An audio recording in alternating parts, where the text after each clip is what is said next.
Okay, guys, I'm here for a retro review. Another retro review. It's been a little while since I did one of these. I'm going to try to have a new one every month, but I'm not going to guarantee that going forward. Uh, but it in this retro review, we're revisiting our good friends at the WWE, WWF at the time of this retro review, as it's Armageddon 2000. Taking place December the 10th, 2000 from the Birmingham-Jefferson Civic Center in Birmingham, Alabama. This is an 8-match card of 5 title matches.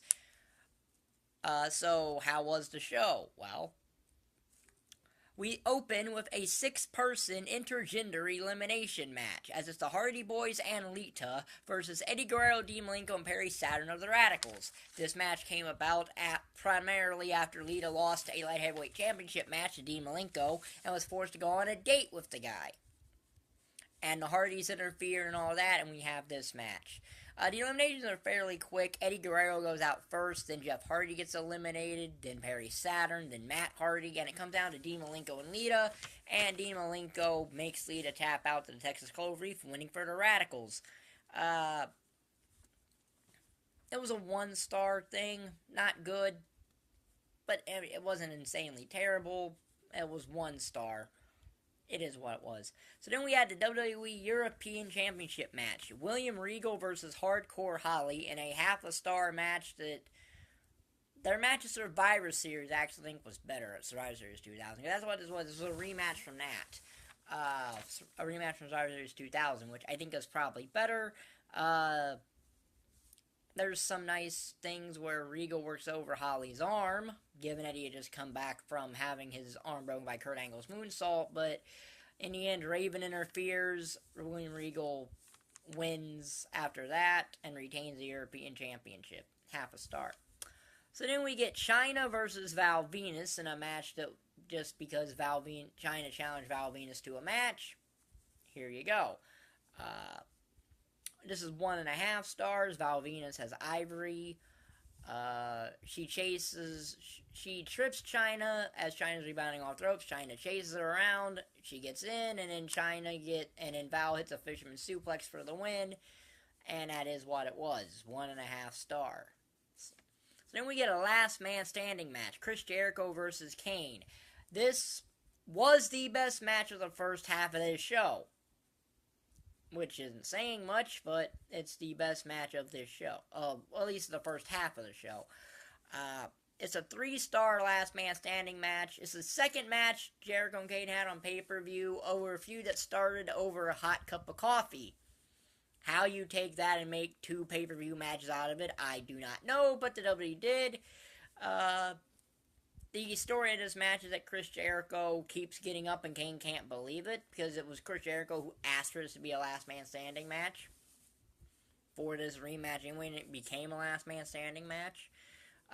Kane hits Jericho with a lot of different things, including a choke slam, and there's a spot where Kane's going to choke slam Jericho through a table off back near the entranceway, but Jericho counters with a bulldog, but Kane starts moving, so Jericho goes and pushes part of the set, a whole bunch of barrels down on Kane, which don't actually land on him, as the angle shows, and then that puts Kane down for the win. Jericho gets the win in this last man standing match. 3 stars, and not as good as the last man standing match Chris Jericho was in the year 2000, which is probably one of the best last man standing matches. His match of Chris Jericho at Fully Loaded with Triple H that year, that Jericho had with Triple H, but still, 3 stars. So then there was this thing where Vince McMahon's out there trying to get the main event stopped. That killed some time. So then we have a 4 corners match for the WWE Tag Team Championship. It's basically a fatal 4-way tag match. As it's Bull Buchanan and the Goodfather, right to censor, they're the champions. They're taking on Edge and Christian, the Dudley Boyz, and Road Dogg and Kwik. This is an average tag match, 2.5 stars. Edge and Christian win when they hit the Unprettier on Bubba Ray Dudley, and then Edge covers after that. They became 4-time tag team champions in this match. All in 1 year. That's pretty impressive, given that they would win 8 over a span of 2 years and then break up in 2001, but... okay match, average. So then we get a WWE Intercontinental Championship match, as it's Billy Gunn versus Chris Benoit. Yes, Billy Gunn was actually the Intercontinental Champion at some point in his career. That's probably a low point of the Intercontinental title, but hey. This was it's an okay match, not good, it's not horrible, it's 2 stars. Benoit works over Billy Gunn's knee, but wins with the crippler crossface, and gets the Intercontinental Championship. Is what it is. So then we get a triple threat match for the WWE Women's Championship, as it's Ivory versus Molly Holly versus Trish Stratus. This is not a good match. This is not like the women's matches of the day, which have actually turned in better. But, to be fair, Trish wasn't the performer, the overall wrestler she would become yet. So, half a star, though. Molly does all the work. Ivory gets the pin and the win. All this really did was the APA came out and beat up Tess and Albert, and that's really what this went to. Half a star.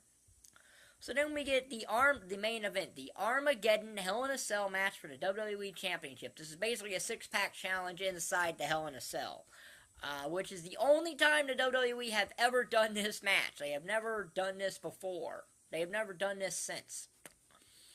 It's WWE Champion Kurt Angle versus Stone Cold Steve Austin versus Triple H versus The Rock versus Rikishi versus The Undertaker. This is a 4-star match. It's the best match on this show. This show has 2 really good matches on it, and the rest is not that great.